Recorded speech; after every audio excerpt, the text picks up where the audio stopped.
Estamos lendo o Evangelho de Mateus. Estamos nesses três grandes capítulos, capítulo 5, 6 e 7.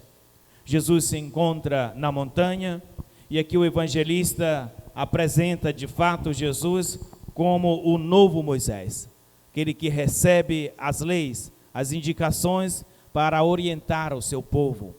É a nova lei, mas é uma lei que não vem para abolir aquela que o povo judaico já tinha. Isso aqui tem que ser bem compreendido.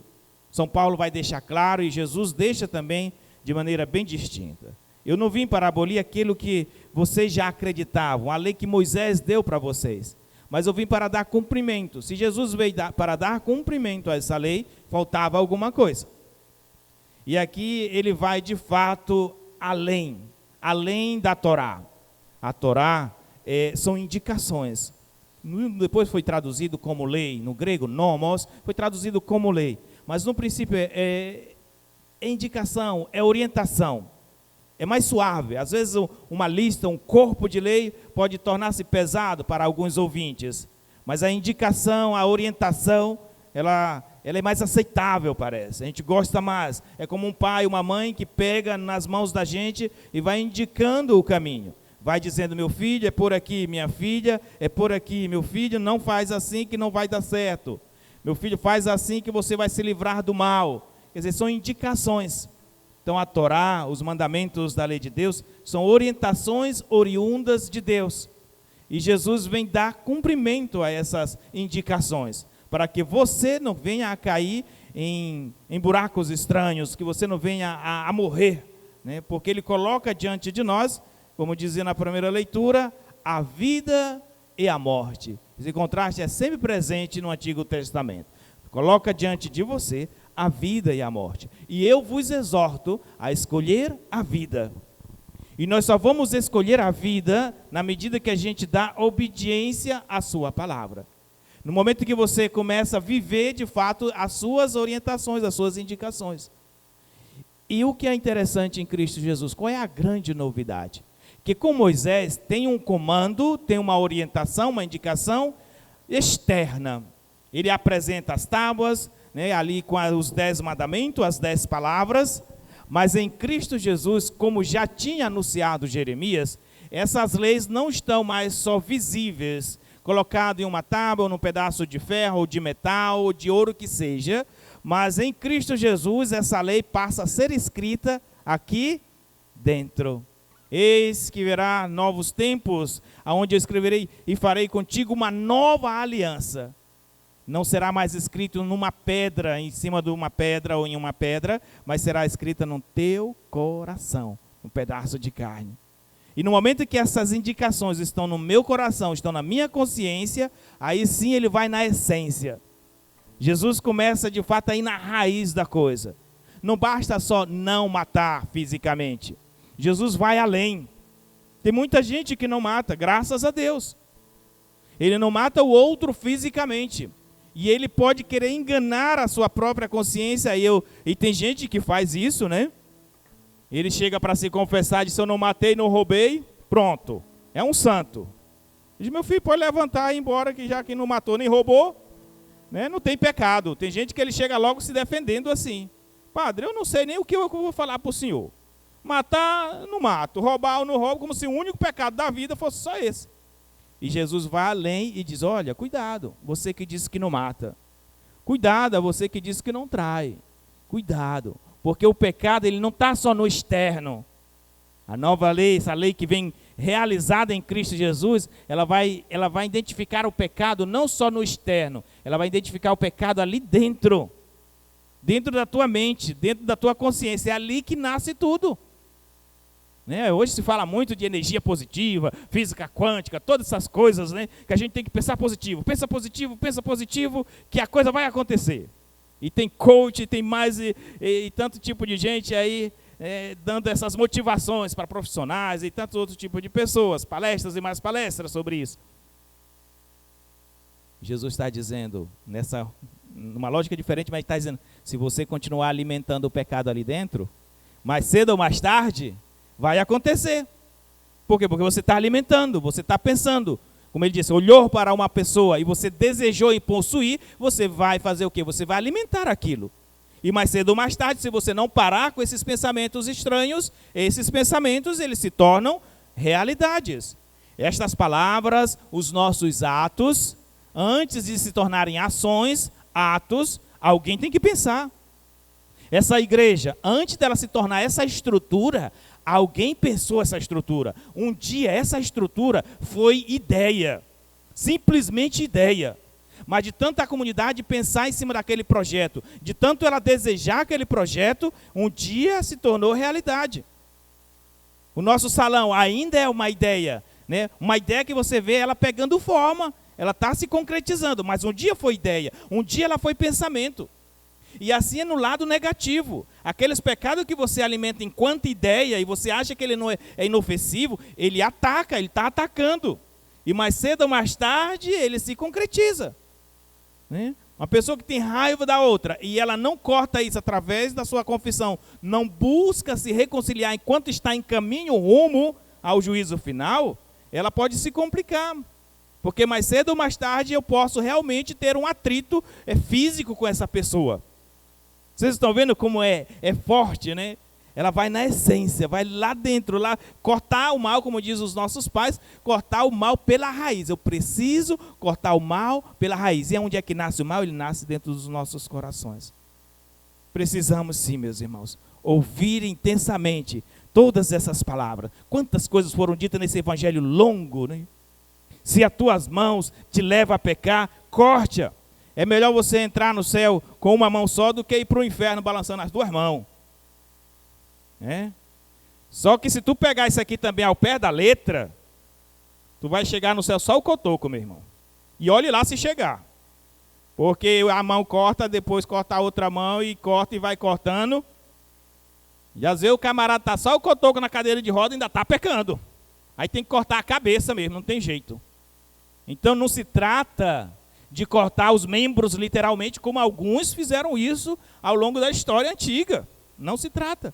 É lá dentro que tem que fazer a circuncisão. É lá dentro do meu coração que eu preciso cortar.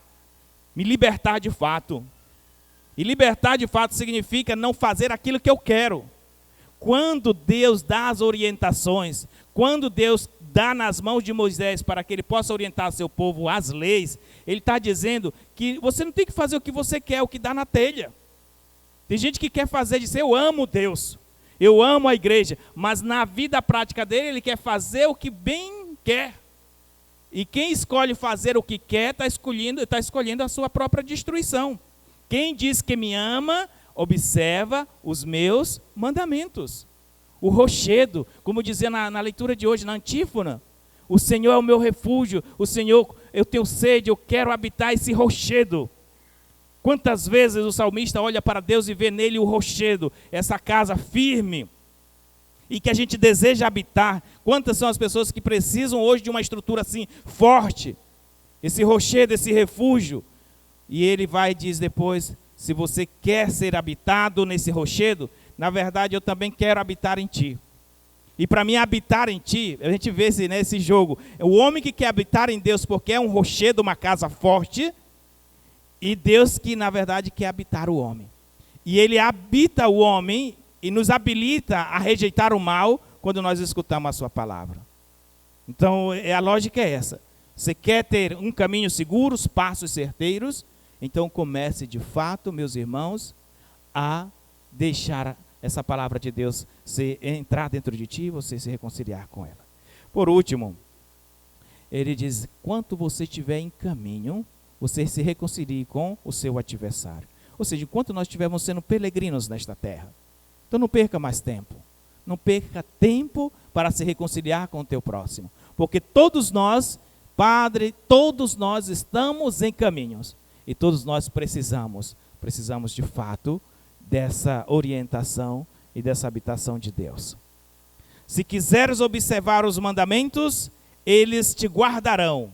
Se confias em Deus, tu também viverás. Se quiseres observar os mandamentos, eles te guardarão. A observância dos mandamentos de Deus nos protege, nos guarda, nos cria uma fortaleza. Às vezes você estará ao relento e sujeito ao ataque de todos os tipos, de todas as coisas, mas porque você não observa a palavra de Deus. Um homem que vive a palavra de Deus é um homem forte, ele está rodeado de fortaleza. E como dizia no Evangelho, quem pratica e ensina os outros a viverem esses ensinamentos é o maior no reino dos céus. E aquele que não ensina e que não ajuda os outros a viver, ou ensina o contrário, é o menor no reino dos céus. Vocês viram qual é o verbo que vem antes? Quem pratica e ensina se torna o maior no reino dos céus. Não basta você só ensinar. É necessário, sobretudo, praticar. E quem pratica tem autoridade, de fato, para ensinar a palavra de Deus. E essa palavra nos leva para o céu. Por isso que existe a igreja, por isso que nós existimos, para que a gente possa levar tantas outras pessoas, através dos nossos exemplos, dos nossos ensinamentos, para o céu. Como eu sempre disse para vocês, em tantas homilias feitas aqui, a nossa meta é a santidade, a nossa meta é o céu. Para isso nós precisamos praticar, precisamos ensinar. Guarde dentro do seu coração os ensinamentos de Deus. Observe e dê ouvido. Não dê ouvido somente àquelas ideias malucas que a gente tem na cabeça. O que é que você anda ouvindo? O que é que você anda dando adesão? Quais são as músicas que você está assistindo, que você está escutando? Sabe, de tanto alimentar coisas ruins dentro de nós, que depois as coisas ruins vêm. Tá? A última palavra sobre este livro eclesiástico, que vocês não encontram nas Bíblias de cunho protestante. Interessante a gente dizer duas coisas sobre isso, porque às vezes vocês são atacados por alguns por aí, dizendo que nós temos livros a mais, né? Dizendo que a Igreja Católica colocou livros a mais. Uma palavrinha, por que a Igreja Católica ela tem 7 livros, não a mais, ela tem os seus 7 livros de verdade, e outras igrejas e outras versões bíblicas têm menos? Por quê? Vocês viram como é lindo, como disse aqui no Eclesiástico? Se você observar os mandamentos da lei de Deus, você viverá, Ele te guardará. Aonde está isso? Só a Igreja Católica tem, porque só a Igreja Católica conservou o livro do Eclesiástico. Porque Lutero, em 1500, no século XVI, ele vai tirar ali os 7 livros. Por que ele tirou esses 7 livros? E aqui, sem cansar vocês, mas é bom vocês entenderem, na hora que alguém perguntar por que vocês têm 7 e o nosso não tem esses 7 livros. O que foi que aconteceu ao longo da história? Foi Lutero. Mas como? E por que Lutero tirou os 7 livros? Na verdade, Lutero não tirou literalmente os 7 livros, ele tirou, desconsiderou como livro canônico, sagrado, mas colocou em apêndice, no final, e disse, livros bons para ótimas leituras das Sagradas Escrituras. Já foram os filhos de Lutero que depois eliminaram totalmente esses livros. Mas é bom a gente saber disso, que na antiguidade, lá no meio do povo judaico, existiam 2 listas canônicas, uma longa e uma curta. E a igreja primitiva, ela escolheu a lista longa, aonde estava contida exatamente esses 7 livros. Os autores do Novo Testamento citam esta lista longa. Quando eles citam a Bíblia do Antigo Testamento, eles estão citando essa lista longa. Então, se a igreja primitiva, os padres da igreja, sempre a acolheram, por que nós, depois de séculos e séculos, a gente acha que esses livros não são bons? Olha como eles nos educam. Então, é uma perda, é uma pena muito grande. É uma tristeza você querer fazer do seu jeito. É isso que dá, querer fazer do seu jeito. Para a gente vir para a missa hoje, você não quis fazer do seu jeito, porque senão você não estaria aqui. Fazer do meu jeito é dar ouvido às minhas preguiças, à minha comodidade, a ficar na minha zona de conforto. Isso é fazer a minha vontade, né? Fazer o meu capricho. Ontem, na minha posse lá no seminário, o bispo dizia que o seminarista que não passa pelo sofrimento não amadurece. E se o sofrimento é bom, olha, é muito forte isso. Mas uma pessoa que já sofreu na vida, ela é uma pessoa madura. É uma pessoa que tem o pé no chão. Uma pessoa que nunca sofre. Você pode criar um filho sem passar por nenhuma dificuldade. Uma mãe que protege tanto o filho, que não quer ver ele sofrer em nenhum momento, toma as decisões por ele, você está criando um filho que vai sofrer muito, mas muito mais do que os outros. Porque o sofrimento, a dor, faz parte. Mas quando eu passo por ela, e se eu consigo passar por ela, me torno mais forte. Que assim seja. Que essa fortaleza, a força de enfrentar as dificuldades da vida, o rochedo, seja sempre essa palavra. Não como uma palavra que fica ao externo, mas como uma palavra que fica dentro, no teu coração, na tua mente. Se tu tiver ela aqui dentro, tu nunca vai escolher o mal. Tu vai escolher sempre o bem. Porque quando tem Deus no coração, é impossível fazer o mal. Seja louvado o nome do nosso Senhor Jesus Cristo.